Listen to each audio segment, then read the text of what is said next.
Chapter 56. The Vault Beneath Flame. The stairs twisted downward like a spiral spine. Every step echoed with a sound that wasn't quite stone, more like breath or memory. Decima's fingers grazed the wall, and it pulsed once beneath her palm. Not light, not heat. Recognition. The Crown Gate wasn't just a place, it was alive. At the base of the stairs, the vault opened into a wide circular chamber, shaped like a heart turned to stone. Walls of black rock streaked with gold spirals glowed faintly. At the center, a pedestal burned with cold fire, flame with no heat, just color and motion, flickering like smoke suspended in water. The air was thick with history. Bran whispered a word under his breath. "This is older than I thought," Rosen said. Daniel stepped forward cautiously. "What is this place?" "A flame vault," Bronwyn said, voice tight. "Not just memory, trial." "Trial?" Decima asked. "For blood," Bronwyn said, "to see who carries what they think they do." The pedestal responded as Decima neared. Flames curled toward her. Not dangerous, not angry, but curious.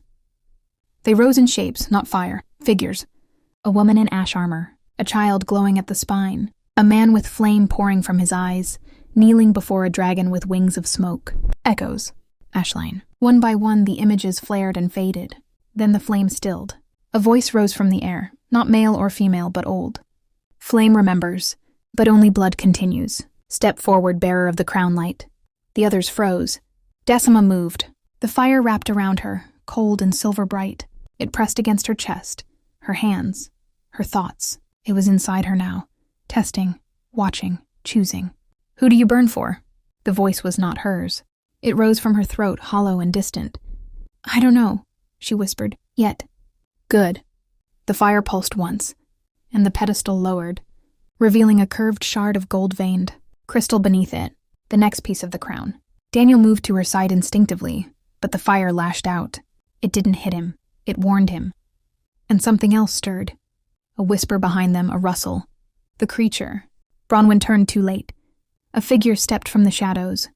Decima's shape, her face, her cloak. But its eyes were hollow.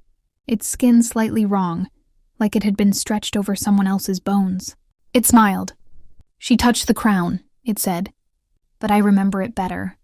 Daniel stepped in front of Decima. "No." The creature tilted its head. "You don't even know what she's becoming, do you?" Bronwyn raised a flame ward. Rosen backed toward the exit, ready to defend. Bran stared, eyes wide. "That's a shade form," he whispered. "A mimic. But not from this world." The creature ignored him. It looked only at Decima. "You are not the first to wear flame, but you might be the last to survive it." Then it lunged. Daniel met it mid-strike, his fire clashing with its silver shadows.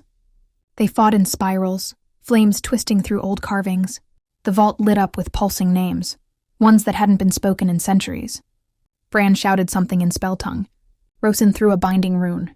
Bronwyn flared a barrier between Decima and the mimic's reach. The mimic struck the ward and screamed, a sound like cracking glass and swallowed wind. It fell back and disappeared into smoke. Silence returned. Only the shard still glowed. Decima stood frozen, chest heaving, the flame still licking at her wrists. Then the wall beside her lit up, not just a spiral. A name, scratched, then rewritten. "Varian," Bran whispered. It just wrote itself. Bronwyn stared at it, face pale. "Not yet," she murmured. "We weren't meant to see that name. Not here." Daniel looked between them. "Who is he?" No one answered. Decima just stared. She knew the name meant something, even if she didn't know why. "Not yet,"